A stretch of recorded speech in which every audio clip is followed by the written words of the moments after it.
Maria Thompson was the kind of woman people barely noticed. She lived in a small apartment on the edge of a quiet Ohio town, worked long hours at a nursing home, and spent most of her life putting others first. To her co-workers, she was dependable. To her neighbors, polite but distant. To her son, Daniel, she was everything, but Maria carried a memory she never spoke about, a moment from 20 years earlier that had shaped her entire life. Back then, Maria was a single mother with a newborn baby and nothing else. No savings. No family to lean on. No safety net.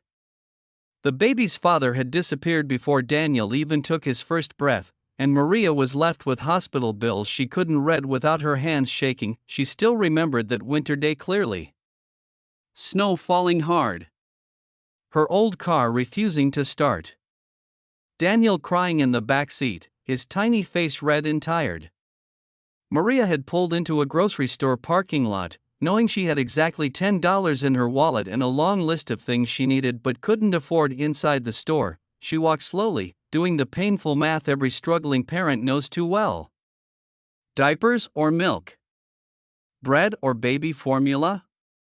She chose the bare minimum, her heart breaking with each item she put back on the shelf. At the checkout, her card was declined. The cashier sighed softly, not unkindly, but loud enough for the people behind her to hear.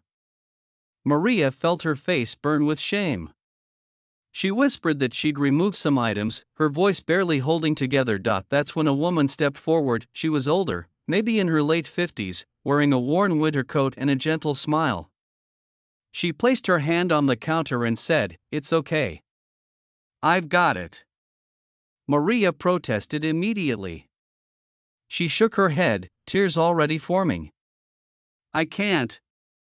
I don't know how I'd ever pay you back." The woman smiled again, warmer this time. "You don't owe me anything," she said. "Just take care of that baby." The cashier rang everything up. The woman paid. And before Maria could even ask her name, she was gone, disappearing into the snowy parking lot like she was never there at all. Maria sat in her car afterward and cried until Daniel fell asleep. That kindness saved them. Literally. It gave Maria enough strength to keep going.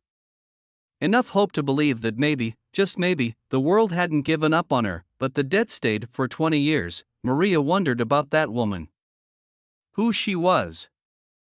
Whether she was still alive. Whether she knew how much that one moment had mattered. Maria promised herself that one day, if she ever could, she would pay it forward. Life, however, didn't make it easy. Maria worked double shifts. She skipped meals so Daniel could eat. She studied at night, earned her nursing assistant certification, and slowly built a stable life. Not an easy one. Not a wealthy one.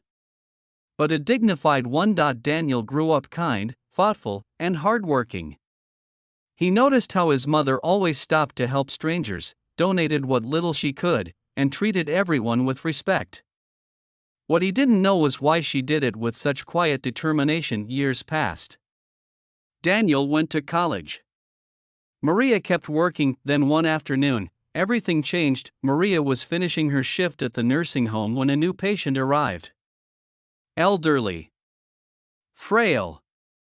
Her name was listed as Eleanor Brooks. Maria glanced at the chart, then at the woman's face. Something tugged at her chest. Eleanor had kind eyes. Familiar eyes. Over the next few days, Maria found herself drawn to her room. Eleanor was polite but lonely, with no visitors and few belongings. They talked during quiet moments about life, regrets, and small joys.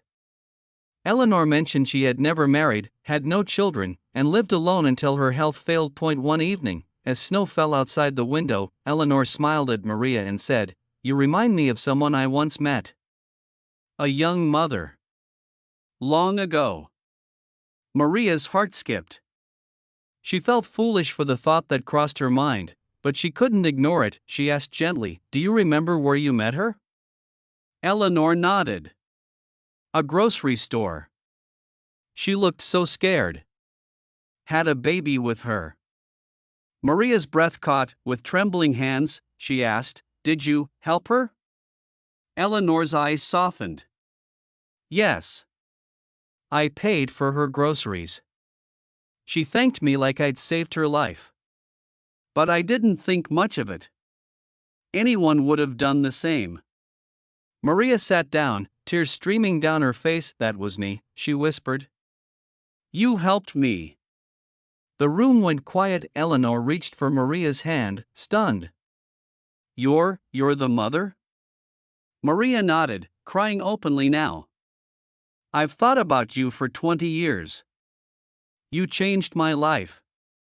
I've tried every day since to be worthy of that kindness. Eleanor squeezed her hand gently. Oh, my dear, she said. I never expected anything in return. But this time, Maria had the chance. Over the next weeks, Maria went beyond her duties. She sat with Eleanor during long nights. Read to her. Brought her favorite soup. Held her hand when the pain got bad. When Eleanor passed away quietly one morning, Maria was there. Later, Maria learned that Eleanor had left behind a small savings account and instructions to donate it to a local shelter for single mothers. In the letter Eleanor left behind, she wrote, "Kindness is never wasted. I saw it come back to me in the most beautiful way." Maria attended the small memorial service alone. But she didn't feel lonely, she felt complete. That night, Maria told Daniel the full story for the first time. He listened in silence, tears in his eyes. That's why you're the way you are, he said softly. Maria smiled. That's why I want you to be kind too. Even when it's hard. Especially when it's hard. Today, Maria volunteers at that same shelter Eleanor donated to. She meets mothers who look just like she once did, tired, scared, and hanging on by a thread. And sometimes, she quietly pays for groceries, never giving her name, because some debts aren't meant to be repaid. They're meant to be passed on. If this story touched your heart, let it remind you that even the smallest act of kindness can echo through decades. You never know whose life you might change or how that goodness might one day find its way back. Until next time, keep spreading kindness. The world needs it now more than ever. Yellow Heart. If stories like this move you, inspire you, or remind you that kindness still exists in this world, please take a moment to subscribe, like, and share your thoughts in the comments. You're watching Kindness Story Hub, where small acts of goodness create big waves of hope.